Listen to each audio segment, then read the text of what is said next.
This is a new webinar series. There are 6 in the series, and we're really excited. Today is the first episode, Improving Document Creation and Management. So I'll say, hi everyone, I'm Clive. Hey everyone, this is Louis. This is Akos. And today we're going to be talking about improving your document creation and management.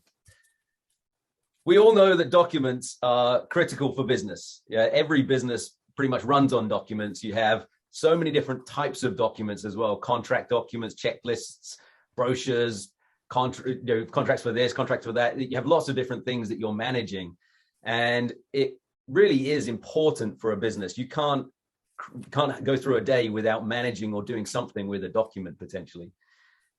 But not everyone likes documents as much as John Oliver. I think that's way too much. That's way too much paper for me. I'd leave my office from there. So unfortunately, because there are some troubles, this is what we're going to talk about today, how to solve them. But the challenge is, in an IDC survey came out, there were 1,200 information workers that were surveyed across a number of different countries. And they came up with 21% loss in productivity due to a loss of these challenges.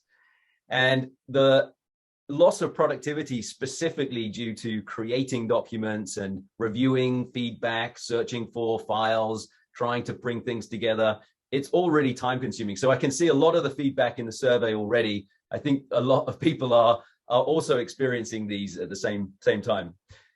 So instead of being like this, we want to improve it. We want to help people to find the right documents and manage the right workflows and get approvals a lot more quickly. If we look at our traditional process in the design and construction industry and across a lot of other industries as well, what we tend to find is we start off by finding a file, maybe on SharePoint, shared drive, or Google Docs, or Dropbox, or something like that. Or just Google.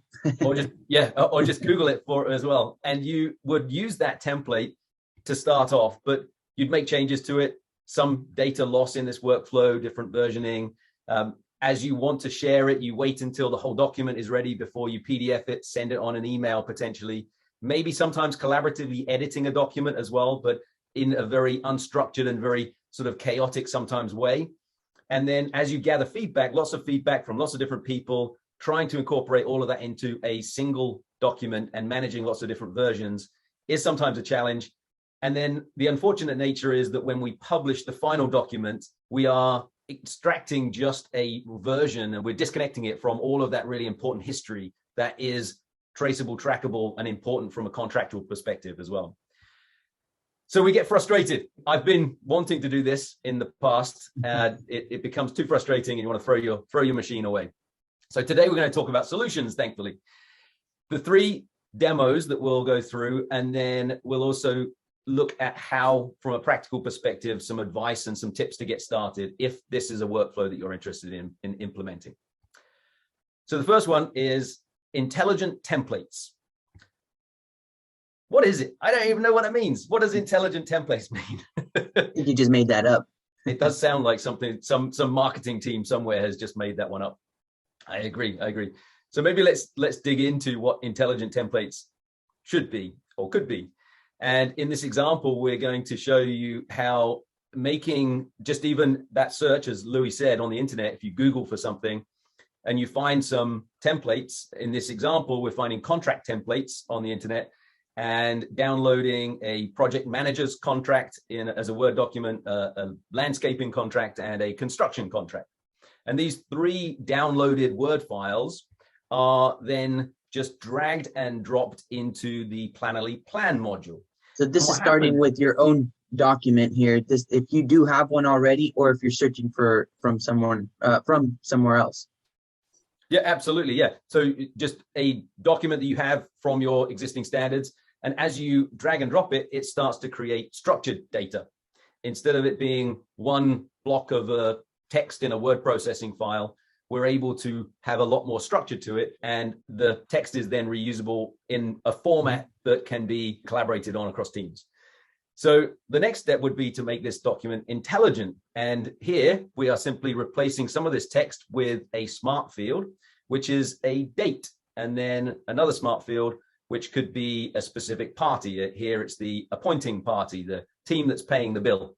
quite quickly, we are creating a structured document that has fields that will be automatically completed as everyone across the organization is going to use this document. What happens with intelligent templates is that we consolidate everyone's knowledge. So all of those different disparate files everywhere else can be consolidated into one central cloud-based knowledge base. It's simple. You're not needing to be a programmer to be able to add the intelligence to it. And then everything you've created is easy to be able to distribute across your teams. So that's creating intelligent templates to start with. How do you use them in your document creation workflow? When we create a new project here, we're going to call it the best project name ever. And we're going to use the plan module. We're presented with templates. This is something that out of the box teams can use, but you can also use your own. And as we start with these templates, this example, we're going to choose the EIR and the appointment documents. And instantly, because we had that field saying the project name must need the project name, the title of the project, it's automatically completed inside of that. So it's going to save you a lot of time as you create these. So that's what that means, huh? Intelligent templates with smart fields. This really provides teams the opportunity and a visual of where exactly they need to apply project-specific documents. So typically teams do this by highlighting some text in red saying replace me, which is kind of risky at times because we might not see them. This automatically does that from project to project and can be linked between documents. So doing it once, you'll see that information in the EIR and in the appointment document. Yep, absolutely. And overall, as we create smart documents, we're automating a lot more. We're making sure that if, as Louis said, you're not having to highlight fields and then doing a find and replace is so 1990s. This is an opportunity to reduce creation time by up to 90%. Administration burden is what we focus on, and making that simple and fast and something that's actually sometimes fun to do as well.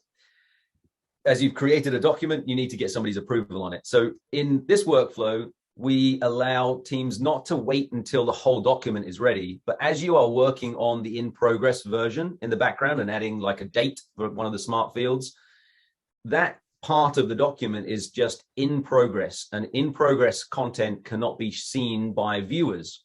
So what this means is that that document continually evolves rather than waiting until the document is completely finished before that is shared with anyone for feedback. Waiting for and building up and sending big blocks of data causes backlog, causes time consuming. Bottleneck, because you're basically, if you can't publish because you're trying to review or edit for information from someone else, makes a bottleneck for the entire document. I think for the in progress state for viewers, this gives privacy for your team to work and edit. And then while having an owner or another team in the project already referencing other documents or other sections, but because they can't see that, gives you the privacy to work on that specific section until you're ready to share that with them. Yep. And then when you are ready and you share that content with the viewers as well, and also being able to simultaneously collaborate with the editors to complete some of the content that maybe is missing. So this is mentioning, can you please help with the 2 remaining fields? And then when you're happy with it, publish it. So being able to communicate with these teams and have a commenting thread that's linked to the specific piece of the document, and in bite-sized pieces, progress them through rather than waiting for that whole document is really powerful. And we see it in action here when we are progressing from in progress to published. The viewer will then be able to start seeing pieces of that document, which is really powerful, and it reduces the bottlenecks that Louis was talking about there. When we have got all of the information and we want to publish it, obviously we don't want all of those highlights everywhere, so it removes the highlights and it enables you then to publish the document and also export it as a PDF. And importantly, some of those sections were maybe not ready to be published. So instead of having to filter through. I mean, imagine if you had a word processing document and you wanted to release it as a PDF, but you only wanted parts of it to be seen. Going through, what do you cut? You cut those pieces out, and then you save a version. Here, you would just filter. So we filtered for only the published content, and that was the content that would be exported in the PDF. So having intelligent fields inside of a template that get completed and having a built-in approval workflow in a bite-sized piece, bite-sized fashion, it enables you to have access to the document continuously. And all of those versions, as you're collaborating with many people, are tracked. And all of the comments on those are also tracked and retained, so that in the future, it's not completely disconnected. So contractually, you are really backed up with versions and also comments and approval process, who approved this specific part of the document. So it reduces the time to review updates. You're not collecting and collating information from lots of different places as well. So let's talk about the 5 tips to get started. The first one, maybe Akos, you can walk us through who should we involve in the process? Well, anyone who is working with documents, right? So working with documents is not a BIM thing. We have all the different kind of departments in, or just individuals in a company who might have to create and share and contribute to documents. And we learned it from our users as well, that actually they want to follow pretty much the same workflow in different departments. So anyone who is working with documents, and if you want to streamline how you are creating documents, how you are approving, how you are signing documents, that's a good opportunity also to maybe, as I said, streamline the process. So pretty much anyone, any teams. Yep, we're seeing lots of contracts teams and lots of estimating teams, procurement people building those. And then if you have those teams involved, what should we ask them, Louis? How do we get them involved, and what sort of questions should we ask them? Yeah, more importantly, what information we want on the projects, what documents are important that we need to templatize or keep consistent throughout projects. So these are just some questions here that we think you should be asking yourselves, but maybe you have other questions that you should be asking. Each company is slightly different, so you guys would know more as to what questions you should be asking your teams. So yeah, these are a few prompts that might be important. And then when you have those people, you ask the questions and you got some kind of idea. What do you do with templates, Akos? How could you get started? Either if you have templates or if you don't, what would you suggest?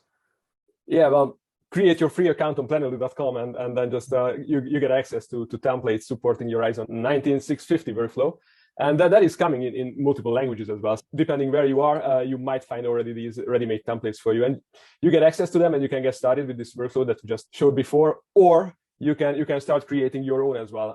As you've seen, to import Word documents into your projects, that's absolutely possible. And then you can start adding these smart grids. And then if we have people, we know which documents, how do we get started from a training perspective? 3 levels, starting with some of the basics, then advancing to more professional, and then more expert level. You can register with the link there. You'll be sent more information. Cool. And then most important thing is you need to be able to measure something. So estimating what the return on investment might be and measuring what you're doing today, so that when you introduce the automation, you can compare it and then share information with the team to show there is real ROI. And this is actually one of the more simple versus how much does clash detection save us? Obviously, we know that it's beneficial, but it's very difficult to capture. Here, because it is an information management task that you do time and time again. How can you automate more of it? How can you reduce the time that it takes and reduce the errors that are involved in find and replace or trying to manage documents that are disparate and disconnected? So hopefully you've seen in the brief introduction how we use an intelligent template library that has fields in that we call smart fields that you could either create from your Word documents or create inside of Plannerly. You can then drag and drop into your project and automatically create documents based on those fields being populated from the database. And when you have a document, you can go through an integrated approval workflow with the sharing and publishing and controlling who sees what, with commenting and connecting and updating this all the way. and then even exporting to a PDF as and when you need it. All in one place. All in one place, all in one place. So we're super excited to share about the next webinar that we're going to be talking about, machine readable project scopes. So the next episode, episode 2, is all about how to create collaborative and machine readable project scopes. And again, with Plannerly, we will look forward to seeing you on these webinars in the near future.